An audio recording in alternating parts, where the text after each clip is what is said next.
Hi, it's me again with Corel Draw Tips and Tricks. Somebody sent me these two items in a file and they're trying to draw this. They did tell me that the boards didn't have to be on lapped over. They're just doing it.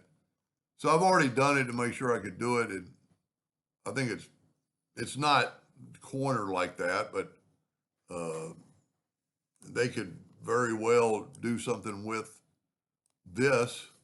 I'm going to take a rectangle and I'm going to make it 2 inches wide, unlock my ratio, and I'm going to make it 6 inches. And there's a reason for that.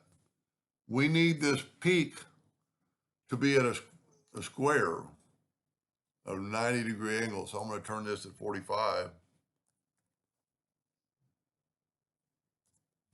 And I'm going to make this thing 2 inches. So there's, okay, I had my ratio unlocked. So 2 inches. That's a perfect square, and you get 90-degree angles off of it.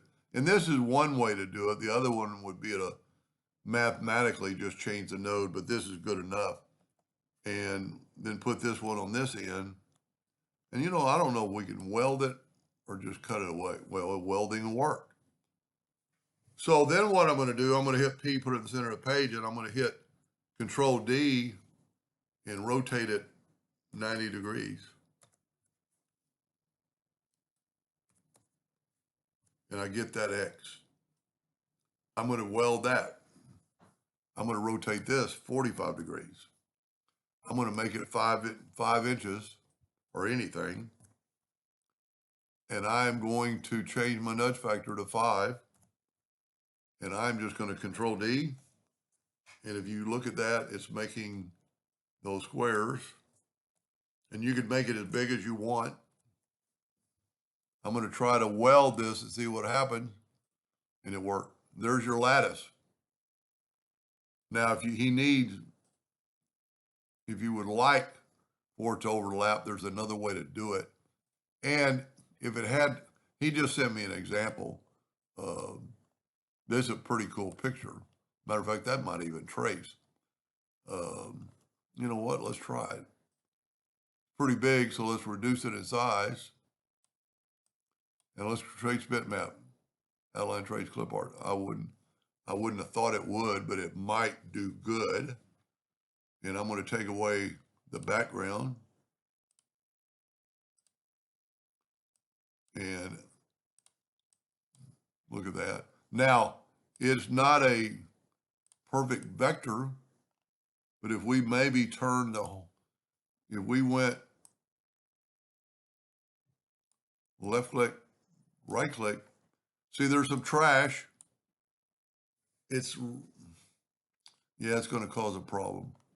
I was going to say it wouldn't get in the way, but if we take this and see it's stopping that, I was going to say we could, it isn't going to work. You know what? Let's try it one more time. Let's try it.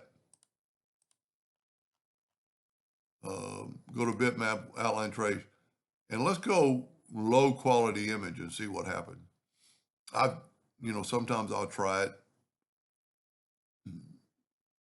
Take the background away, and let's see if that's any different. I think it is. Well, it's got so many colors. Let's left click, right click. But the colors are, the garbage is, well, there's some in, well, you know what? Let's try this. Let's see, this thing is less than 5 inches. Let's set our nudge factor on 6. There's just another way to do this. We take a rectangle, fill it in with brown, and nudge that over. I'm going to nudge it over twice. And this should still be a group. And the reason I want to know that, because now I can fill all these in. So it's just another way of thinking about making something work. When life serves you lemons, make lemonade. And because that other is grouped together, and these might not be perfect, but I was just trying to give them a different option. Yeah, they're not perfect. But if we left click, right click, and nudge them over twice. Then take our Smart Fill tool on that same color, fill that in, and look at that. And it even has, yeah, it's not perfect. It could be cleaned up pretty easily, but it does have the corners kind of like his. You could probably make the corners, you know what, it's just you could make the squares bigger than I did. But anyway, for the one I'm doing it for, see if that helped. I think he's just using it for some sort of scenery, and you could, once you got it, you could make it any color you want. Anyway, I hope that helped them a little bit. Thank you for watching.